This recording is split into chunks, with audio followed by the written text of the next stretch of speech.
Hey there, it is Angelica Martin, the sexy yo-yo, and it is day two on my quest to lose 90 pounds in 90 days. Can she do it? I think I can.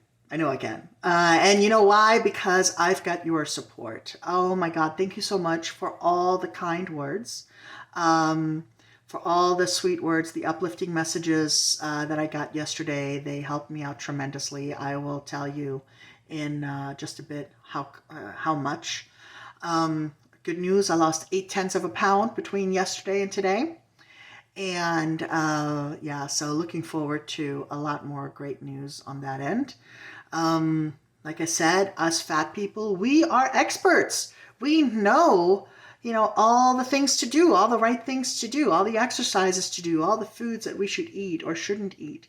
And so really the stumbling block winds up being doing it. Like our head knows it, but then our heart, right? And for me, the biggest stumbling block in actually getting that done is my self-sacrificing personality. That's the psychological part of weight loss. And I think it's something that's like in common with other women. Um, we tend to be, we have to do it all. We have to clean the house, take care of the kids, hold down a job, everything, take care of everything. So then we tend to be the last person that we think of. In the South, there's this saying, get off the cross, we need the wood. And so then that's why I entitled this video, Get Off the Cross, It Weighs Too Damn Much. Because let's face it, self-sacrificing is just a really nice way of saying self-sabotage. And, self-sabotage, you're hurting yourself and you're using other people and other situations as an excuse to do so. But weight loss isn't the only place. There are a lot of similarities between writing and losing weight, for example, from a psychological standpoint, Both, for example, can only be improved upon when actually practiced. You have to be inspired and in the right frame of mind. And both draw from deep, deep within you to create something new. There's a shape to it, a dedicated thought to it. I was watching a masterclass from Joyce Carol Oates on writing techniques, and she said that when it comes to writing, the number one stumbling block is protecting your time. Joyce says that the only thing that's detrimental to writing in the modern day age is interruptions. The great danger right now of creativity is being interrupted a lot, she says. Most of the interruption is self-inflicted interruption. Looking at a cell phone or Twitter or the news or your email. You're willingly sacrificing yourself to passivity. And so your writing continuity stops flowing. And this is so true with the time you are dedicating to your workouts and meal planning. At some point, you'll have to find a place and tell people not to bother you. You're not being rude, you're doing what's necessary, and the person should understand that. Sadly, your worst enemy will have your most beloved face. This is so true. Your most frequent interrupter will be a person you are close to, who you can't say no to. And this could be your boss or child or dog, cat, and of course yourself. The greatest enemy of your weight loss journey is not the fat, but your self-sacrificing personality. Take today, for example. I woke up at 7 a.m. I decided I would go back to sleep. The alarm rang at 8 a.m. I answered some emails, went back to sleep, and around 9:30, I got up in earnest with the intent to get an early workout in. And here it's almost 6 p.m., and I've yet to get that workout in. Now, on the plus side, I have also not munched a whole bunch of food, and that is because there's nothing in the fridge. Other than beer and White Claw. Yeah, I know. Not much of a meal that can be made from either one of those.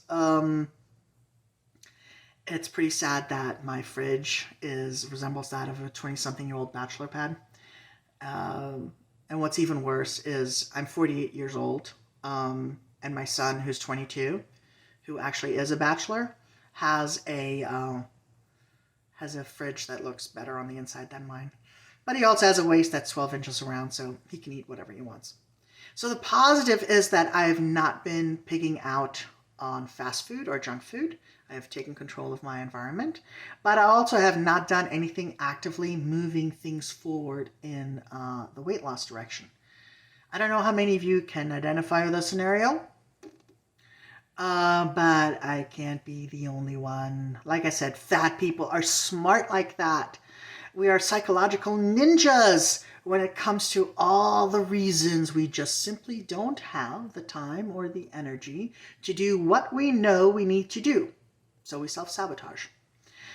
Yesterday, I was this close to self-sabotaging. For another reason entirely, though. So after posting my re-goal kickoff, I had to meet with a client. In the real world, I do computer work.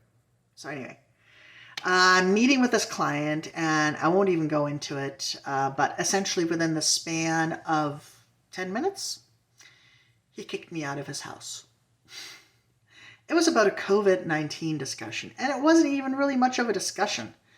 To make a long story short, essentially he kicked me out of his house because despite testing negative for the virus and despite also wearing a mask as he requested, he was afraid that he would catch the virus. Anyway, it doesn't make much sense to me either. Why? Because I was not a Donald Trump hater. He knew this, though, months ago. I neither hate nor support the guy. I don't follow him blindly in any direction. I don't follow anybody blindly in any direction. And, that's a topic for another video, but he kicked me out of his house because I don't blindly follow dogma. And I will tell you that, oh God, that messed with me.